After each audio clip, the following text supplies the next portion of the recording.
여러분, 세상 사는 게 피곤하죠? 낙심될 일이 많죠? 저만 그런가요? 다 기분 좋고 또 평탄한 길이 있는가 하면 오르막길도 있고 힘든 순간도 있습니다. 네, 바른 신앙 위에 서서 세상을 살아가고 내세의 소망 속에 예수님을 바라보고 살아가는 성도들은 분명히 복이 있습니다. 어제 믿고 오늘 끝 마치는 것이 우리 성도의 삶이라고 하면 참 쉽고 행복할 것입니다. 하지만 기독교 신앙은 본질적으로 길고 긴 여정입니다. 고난 중에 피는 꽃처럼 날씨가 아주 화창할 때 활짝 피어 있는 백합 있지만 가시밭에 꽃씨가 떨어져서 피어난 백합처럼 바람에 휘날리면 가시에 이파리가 찢겨져서 그 향기가 오히려 더 휘날리듯이, 또 예수님이 말씀하신 것처럼 땅에 떨어져서 썩어지는 미랄이 될 때 100배의 결실을 하는 것이 우리 그리스도인의 삶입니다. 예수님이 친히 걸어가신 그대로 영광과 대접받는 길을 가신 것이 아니라 십자가의 죽으심으로 수많은 사람들의 구원의 열매가 되신 것입니다. 박해를 받을 때 순교의 피가 일어납니다. 그 피는 상상 못할 큰 열매를 반드시 불러올 보배로운 씨앗이 되지만 그 순간을 목격하는 가족과 동지들에게는 실로 큰 충격이 될 것입니다. 오늘 히브리서 저자는 박해가 임박한, 주변에 박해가 임박한 이런 때를 맞추어서 수신자들에게 아직까지 피 흘리기까지는 대항하지 아니하였다, 이렇게 말합니다. 아직까지는 피 흘릴 만큼은 아니다, 이렇게 이야기를 하죠. 그러면 이 말은 지금까지는 피 흘릴 만큼은 아니지만 땀 흘릴 만큼, 피땀이 날 만큼 피곤하고 낙심된 그런 순간은 있었다. 아직까지는 더 험한 꼴을 당하지는 않았지만 지금까지만 봐도 너무 힘든 과정은 겪어왔다는 게 전제가 되죠. 아직까지 최악의 상황은 아니다. 그러니 피곤하여 낙심되지 않도록 처방을 내립니다. 이런 때를 우리가 만날 수 있을까요? 이 초대교회 편지를 받았던 성도들의 환경을 보면 자기 본토를 떠나서 우리와 똑같아요. 전라도, 경상도, 경기도, 뭐 어쩌고 저쩌고 해도 그 조그마한 손바닥만한 한국 본토를 떠나서 영국까지 와서 흩어진 나그네들이에요. 물론 여러분들이 집을 사고 영주권을 받고 시민권을 받았어도 여러분 그냥 이방인이에요. 시민권을 있다고 해서 영국 사람이 된 건 아니에요. 얼굴을 봐요. 여러분이 영국 사람인가? 어디 가서 말을 해도. 여러분이 영어를 안만 잘해도 영국 사람 영어만큼 하질 못해요. 다 한국 사람이에요. 이방인들이에요. 사회적으로 여러 면에서 초기 교회 성도들은 자기 본토를 떠나서 그 자체가 나그네지만은 실제로 자기들이 사는 그 환경들은 대부분 로마의 지배 아래 있었기 때문에 로마 황제를 신으로 섬기는 환경이에요. 절대적으로 절대 신이 존재하는 사회예요. 그리고 헬라의 신 판이라는 신이 군림하는 그런 사회예요. 그러니까 뭐 앞집이든 옆집이든 뒷집이든지 직장에 나가든지 집에 있든지 주변의 모든 사람들은 다 헬라 신을 섬기고 로마 황제를 섬기고 다 이런 마당에 나는 그리스도인 이래봤자 누가 그 사람을 관심 있게 봐주나요? 누가요? 전부 사회적인 약자가 되고 불이익을 당하고 그냥 마지널라이즈 되고 정말 별 볼 일 없는 사람들, 천덕꾸러기 같은 취급을 받는 그런 사람들이 그리스도인들이에요. 그리고 주변에 죄가 가득하니 이게 여러 면에서 마음이 피곤하고 낙심될 그런 문제들이 산재되어 있는 거예요. 아침에 출근하는 게 힘이 들어요. 예? 삶 자체가 불안정하고 흔들리고 이런 상황에 있을 때 히브리서 12장에 들어와서 이 저자가 하는 이야기가 예수를 바라보라 이렇게 합니다. 예수를 바라보자. 이 환경을 매몰되지 말고 예수를 바라보자 그랬습니다. 이게 현실적인 위협이 실제로 오는 건 아니잖아요. 목에 그냥 칼이 이렇게 탁 들어오는 건 아니잖아요. 이런 분위기 속에서, 이런 환경 속에서 약자가 되고 손해를 받고 핍박받고 박해는 아니지만은 불이익을 당하고 늘 손해봐야 되고 이런 환경에 있는 그리스도인들에게 마음을 담대히 하고 예수를 바라보라. 이런 권면을 합니다. 이건 사실은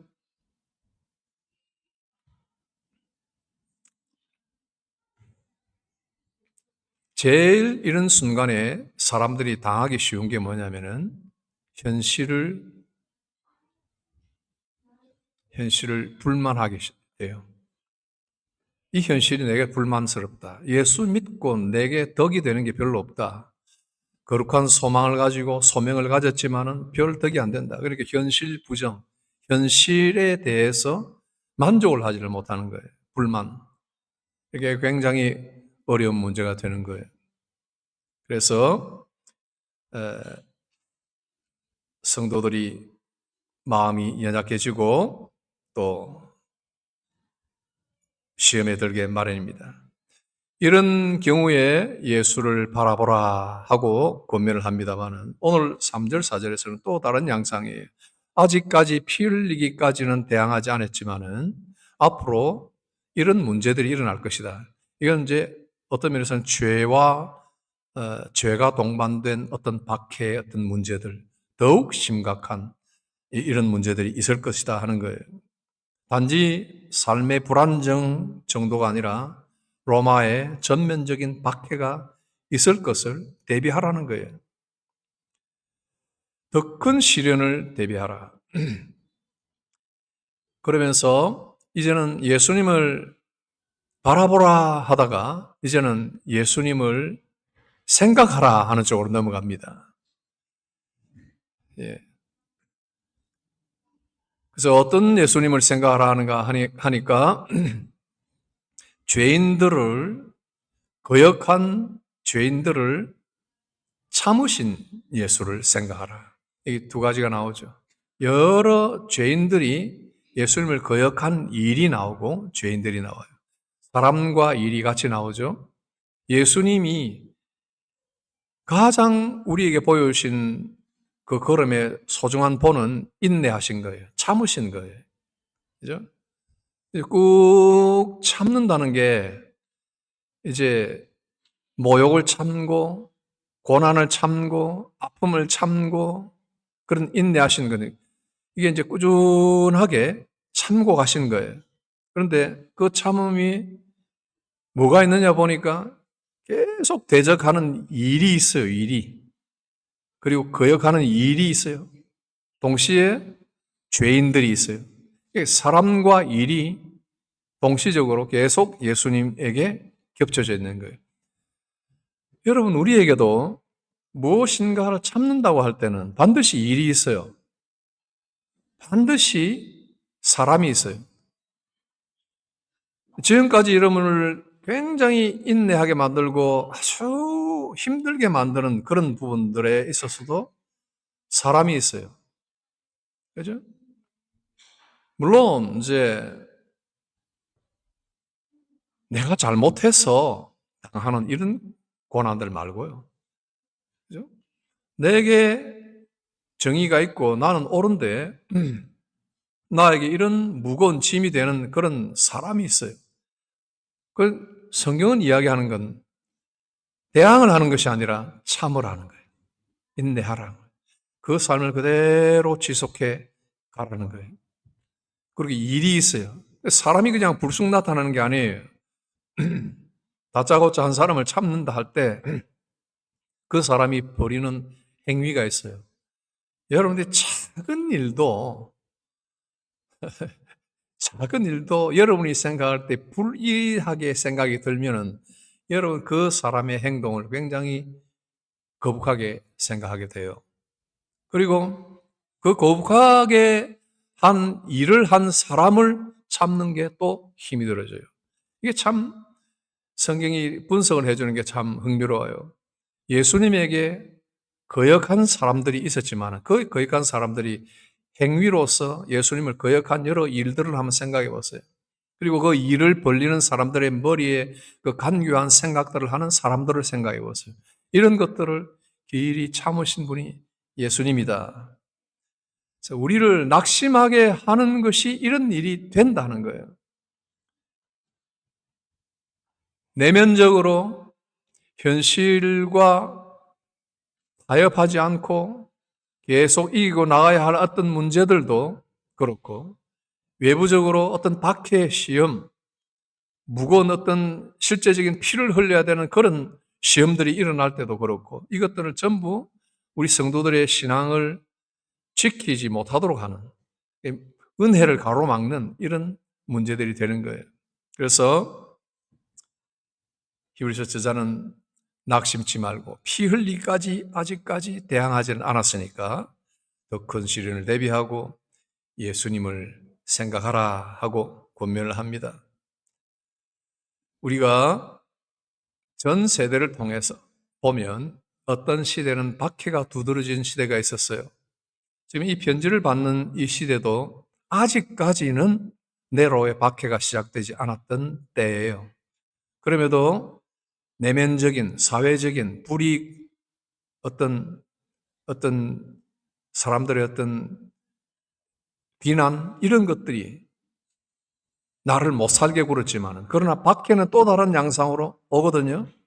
그러니까 이럴 때 우리 현대를 사는 우리들에게 실제적으로 과연 그러면 이 서신을 받았던 수신자들처럼 우리에게도 신앙생활을 계속 잘 유지하는데 힘들게 만드는 일들이 있는가? 박해가 있는가? 요즘 말로 하면 뭐 성소수자들에 대한 법들이 생겨가지고 이제 오히려 그 사람들을 보호하는 차원에서 기독교 가치관들을 역공격당하는 말이 있기 때문에 하나님은 창조자시고 남자와 여자를 창조하셨다. 뭐 이런 말도 사회 나가서는 함부로 할 수 없고 학교에 가서도 함부로 아이들에게 그렇게 말을 할 수 없다 해서 어느 정도의 불편을 여러분들이 당하고 이건 뭔가 잘못됐다는 생각을 위축을 받고 있지만 그렇다고 해서 여러분들이 그걸 정면 돌파하려고 막 그냥 떠들고 다니지는 않잖아요. 이게 이제 이런 분위기 속에서는 우리 성도들에게는 용기가, 용기가 없어지는 경우가 많아요. 말을 해야 할 때 그냥 안 하고 말지. 그죠? 그 용기가 없어지는 거예요. 그게 뭐냐면 타협으로 들어가는 거예요. 그냥, 아이고, 그냥, 알았어, 너 잘났어. 막 그냥 우리는 이런 불나는 피하는 게 좋으니까 그냥 조용히 있지 하고 참된 용기를 내기보다는 그냥 두려움에 사로잡히고 오히려 현실과 타협하게 되는 이런 문제가 생기는 거예요. 전 세대 그리스도인들에게 실제적인 장애물은 항상 박해가 있었던 건 아니기 때문에 실제로 우리가 이걸 박해라고 생각하지 않잖아요. 기독교인들에게 불이익을 주는 그런 불공평한 이야기를 한다고 말은 하지만 우리가 지금 박해를 당한다고 말은 하지 않잖아요. 우리가 당장 교회를 모이고 창세기를 가르친다고 해서 뭐 감옥에 들어가고 매를 맞고 십자가에 달리고 이런 정도는 아니잖아요. 목이 날아가고. 그죠?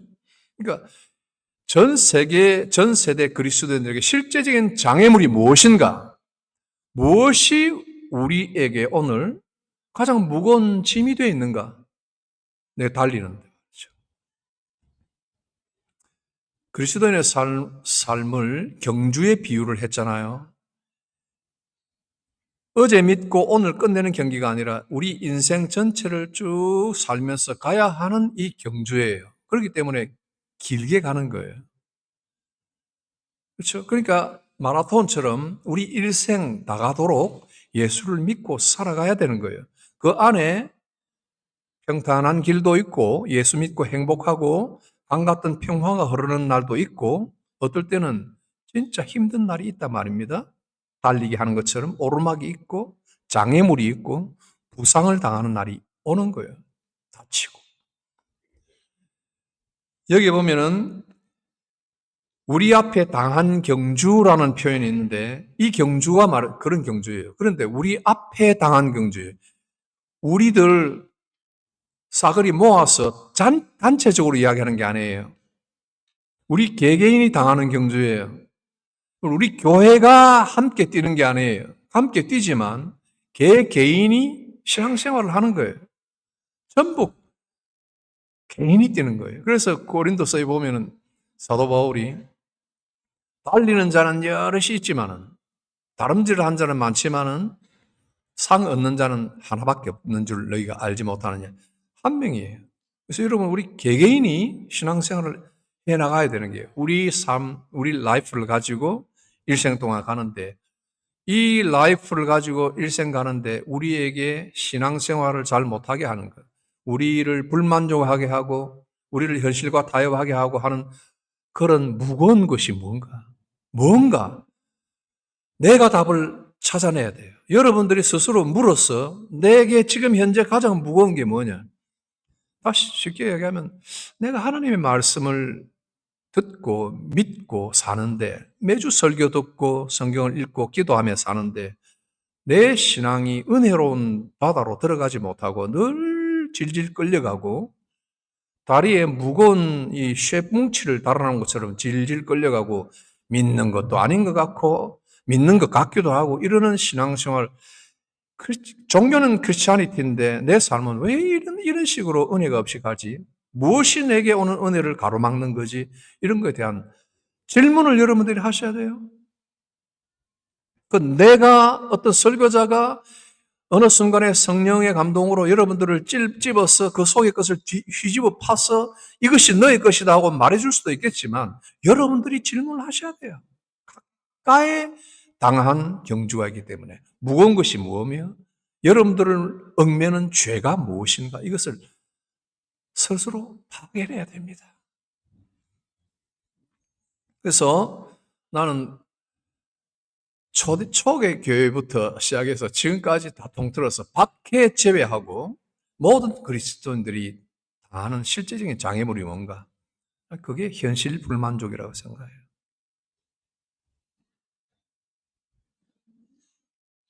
생활의 불안정이 될 수도 있어요. 부상을 당해서 다리 때문에 힘들어할 수도 있어요. 불만할 수 있어요. 정말 배가 고파서 식량이 없어서 불만할 수도 있어요. 내 뜻대로 안 돼서. 모두가 잘못된 게 아니에요. 배고프면 식량이 필요하잖아요. 우리는 하나님께 구할 수 있고 그 식량을 위해서 노력할 수 있어요. 근데 현실 불만족은 뭐냐면 거기에서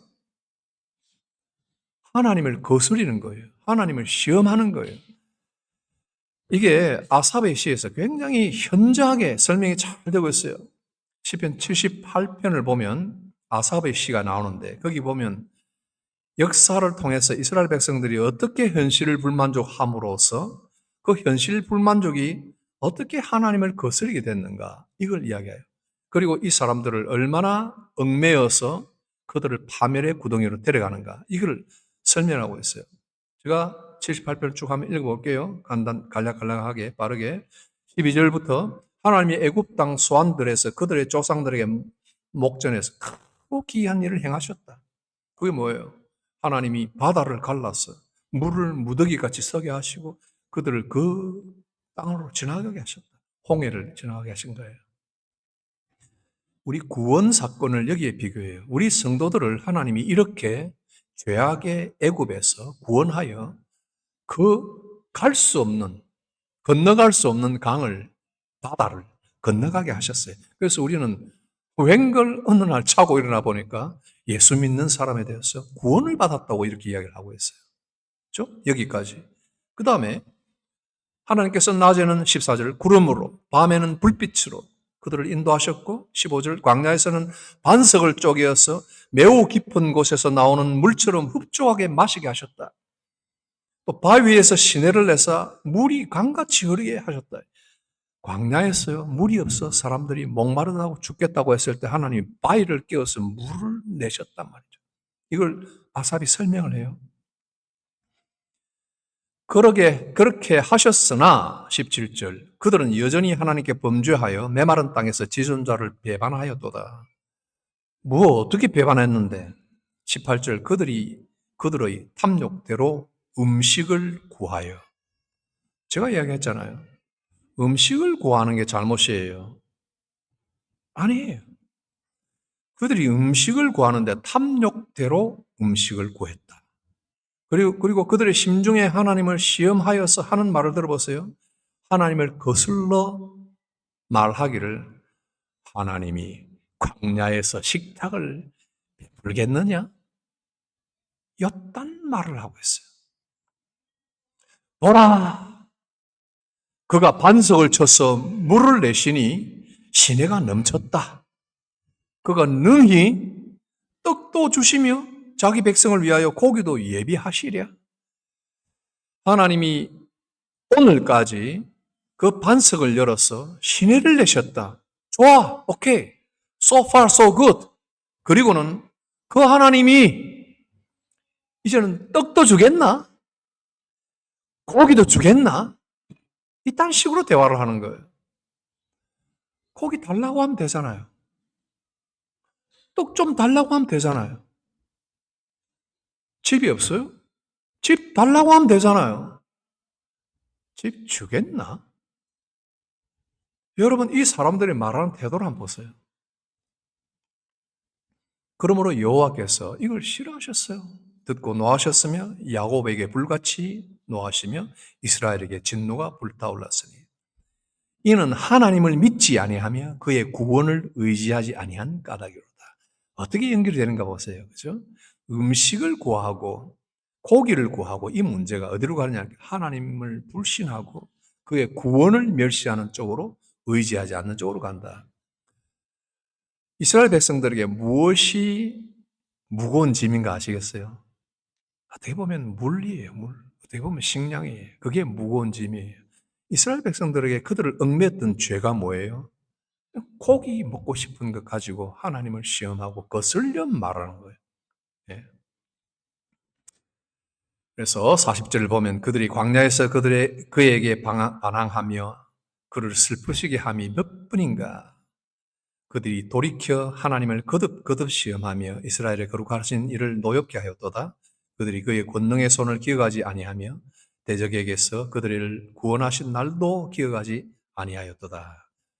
무엇이 우리를 이렇게 만드는가? 여러분, 우리가 우리 자신을 잘 생각해야 됩니다. 신앙을 허무는 장애물이 외부적인 박해로 피를 요구하는 쪽으로 칼이나 불렛으로 우리에게 온다면 어떤 면에서는 순간적인 거예요. 일생 우리의 라이프를 통해서 한 주에 168시간을 살면서 꾸준하게 분과 초를 헤아리며 살아가는 중에 우리가 풀어내야 할 우리 신앙의 삶이라는 것은 오히려 내면의 도살인 적들이 더 많다 하는 걸 알아야 됩니다. 그래서 포기하고 변경하고 개조하기를 원하는 거예요. 내 환경은 내가 개조를 해버리고 싶다. 그죠? 이딴 광야, 이건 필요 없어. 이런 식으로 음식을 잘 상도 제대로 없는 이런 광야 생활은 내가 뭔가 바꾸어 나가야 돼. 하는 쪽으로 가는 거예요. 하나님을 의지하고 거기에서 공급하시는 하나님께 고기도 허락하여 주시기를 구할 수 있었는데도 우리는 계속 개조하고 변경하고 포기하는 것. 아직은 피 흘린 정도는 아니다 하는 것, 그 말씀이 포함하는 이야기예요. 구원의 인내의 가장 큰 장애물이 현실 불만족이에요. 청년 여러분, 현실에 만족합니까? 여러분 직장에 만족해요? 여러분 학교에 만족해요? 여러분 친구에 만족해요? 여러분 부모에 만족해요? 나와보세요. 100%다 만족하는 사람. 항상 불만족하죠. 그죠? 굉장히 주의해야 될 부분들이에요. 하나님을 시험하게 되고 하나님을 거슬리게 되는 그런 기초가 됩니다. 거기에서 하나님의 징계가 일어나고 하나님은 그럼에도 불구하고 아삽의 시를 통해서 보면은 하나님께서 긍휼하심으로 그들의 죄악을 덮어주셨다. 그래요. 다 멸망시키지는 아니하셨다. 그의 진노를 여러 번 돌이키셨다. 하나님이 이런 분이에요. 그러니 오늘도 우리 주님께서 여러 번 거역한 죄인들을 참으신 그리스도께서 그때 그 무리들을 참으신 뿐만 아니라 오늘 여러분과 저를 얼마나 참는가 아세요? 여러분이 하는 모든 삶을 뒷조사를 하면서 쫓아다니는 부모가 옆에 계시면 너 그러면 안 된다고 몇 번 말을 하셨을 거예요. 너 그런 양심으로 살아서는 안 돼. 그게 그리스도인의 삶은 아니야. 좀 더 진지하게 살아야 돼. 하나님 두려운 줄 알아야 돼. 부모님들은 분명히 지나칠 정도로 우리에게 그런 관심을 가지고 이야기를 하실 거예요. 그러면 우리는 그런 소리를 듣기 싫어요. 우리는 얼마든지 은혜롭게 생활할 수 있는데 왜 그렇게 나를 못 살게 굴어요? 왜 하나님 앞에서 살아야 된다? 뭐 뒤에서 하나님이 쫓아온다? 왜 그렇게 말해야 돼요? 왜 손톱만한 죄도 지으면 안 된다? 왜 그렇게까지 말해요? 근데 하나님께서 그렇게 우리를 추적해 오시고 그때마다 징계를 하신다면 우리가 살아남겠어요? 하나님께서는 그의 분을 그냥 쏟으시는 분이 아니에요. 우리를 이해하시고 그들은 육체이며 가고 다시 돌아오지 못하는 바람임을 기억한다. 바람이란 말이죠. 우리 인생이. 그리고 하나님께서 긍휼을 가지고 계시니 오늘 이 말씀을 우리가 기억함으로써 뭘 어떻게 살아야 될지에 대해서 어느 정도는 감을 잡으셔야 된다. 그리고 우리 주변을 좀 돌아본다 하는 겁니다. 여러분 오늘 우리 기도하시는 집사님이 딱 기억을 하고 기도를 이렇게 북한 선교를 위해서 기도를 해주셨는데 오늘 우리가 북한 선교 주의를 이렇게 지킵니다. 그게 의미가 크게 있겠어요? 근데 여러분 의미를 잘 찾으셔야 돼요. 고난과 박해 속에 사는 성도들이 지금 있습니다. 여러분 저는 가끔 생각하면은 온실 속에 편안한 그 가장된 거짓 평안 속에서 그냥 평안하다 하고 살아가는 온실 속의 그리스도인들도 그 고난과 박해 속에 이불 뒤집어 쓰고 은밀하게 기도하고 눈물로 기도하고 탄식하며 하나님을 찾는 언제 우리에게도 보물 주시고 신앙의 자유를 주시겠습니까 하고 기도하다가 말미에 저 남한 성도들 기억하여 주시고 하나님을 찬양할 때 진심으로 중심으로 정말로 그 시간이 복된 줄 알고 참으로 경외하는 심령으로 하나님께 참 예배를 드릴 수 있도록 기도하는 덕분에 그저 명맥을 유지하고 있는 건 아닌가? 나는 그렇게 생각해요. 틀렸으면 틀렸다고 해보세요. 나는 그럴 수도 있다고 생각해요. 우리가 기도해서 우리가 헌금 모아서 북한 선교를 한다고요? 전혀 차원이 다를 수 있어요. 하나님 나라에서. 하나님은 우리를 어떤 일을 시키기 위해서 부른 것이 아니에요. 하나님이 자금이 모자라서 우리에게 헌금을 요구하시는 분이라고 생각하세요? 지금도? 아니에요.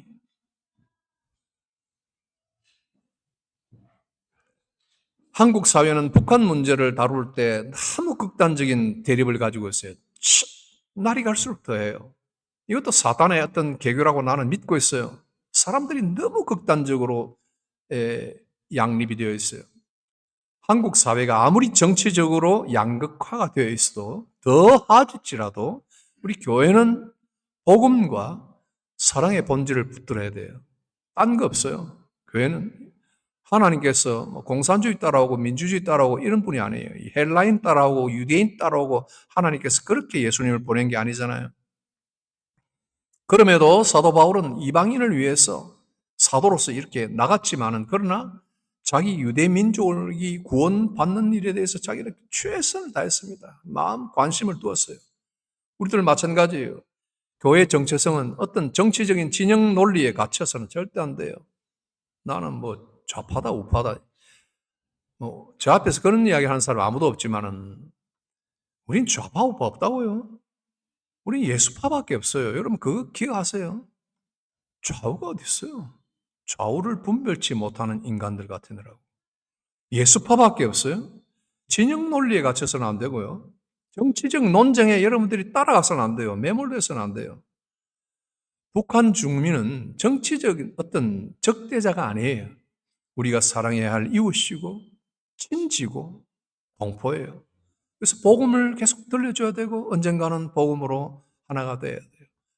어느 순간에 복음으로 통일이 된다, 뭐 자유가 다 돌아왔다고 해서 유토피아가 건설되는 것은 또 아니에요. 그러나 우리가 지금 해야 될 일은 어떤 이념이나 정치적인 어떤 대립에 갇히는 것이 아니라 언제라도 어떤 정권이 우리나라의 대표가 되더라도 교회는 본질적인 사명을 가지고 기도로 준비하고 박해 속에 있는 자들을 위하여 기도하고 사랑의 실천을 통해서 지금도 우리가 선교하는 마음을 감당을 해야 된다 하는 겁니다.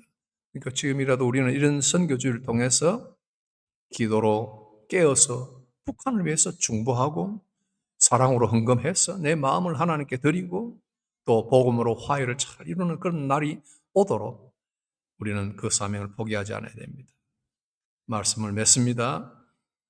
신앙은 경주다 그랬는데 그 경주 속에는 투쟁이 들어있습니다. 양말부터 잘 신으세요. 운동 잘하려면 양말부터 잘 신어야 돼요. 신발 잘 골라 신어야 돼요. 유니폼을 잘 갖춰 입으세요. 투쟁입니다. 여러분 무기를 잘 간직하세요. 개인의 경주를 위해서 자기 갖출 것 잘 갖추고 그 다음에 도시락 들고 가지 마세요. 돈지갑 들고 가지 마세요. 동전지갑. 경주하는 사람이 그런 거 들고 가나요? 가장 가벼운 옷을 입고 나가잖아요. 시련과 죄와 맞설 때 우리에게 무거운 것 있으면 다 내려놓고 던져버리고 예수를 바라보고 가야 됩니다. 그리고 여러분 아직 끝은 아닙니다. 지금 여러분 한량이에요. 한량. 뭘 먹고 뭐 더 좋은 걸 마시고 뭐 더 좋은 집에 살까? 지금 여러분 그 생각하죠? 한 달 매출 지난달보다 2배 올랐으면 좋겠다. 내가 지금보다 더 좋은 학교를 갔으면 좋겠다. 더 좋은 직장을 갔으면 좋겠다. 여러분 한량이에요.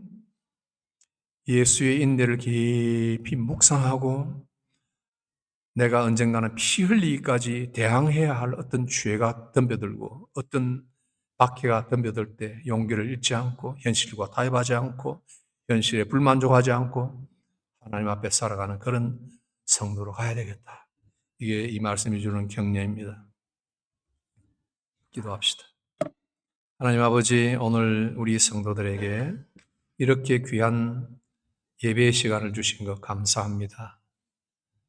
우리가 참 벗어보지 못했기 때문에 입고 있는 옷이 얼마나 소중한지, 우리가 오랫동안 굶어보지 못했기 때문에 우리가 현재 먹는 음식과 물이 얼마나 달고 보배로운지 잊어버린 지가 너무 오래됐습니다.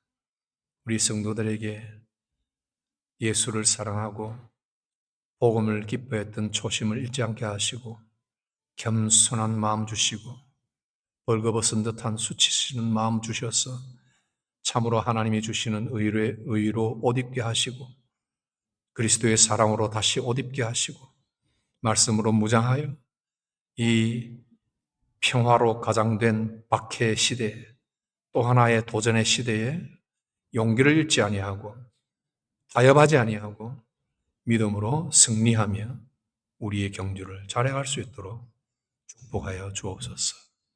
우리 성도들 당한 경주에 너무 지쳐서 피곤치 않도록 주여 힘주시고 그 때문에 낙심하지 않도록 주여 소망을 굳게 하여 주옵소서. 예수님 이름으로 기도합니다. 아멘.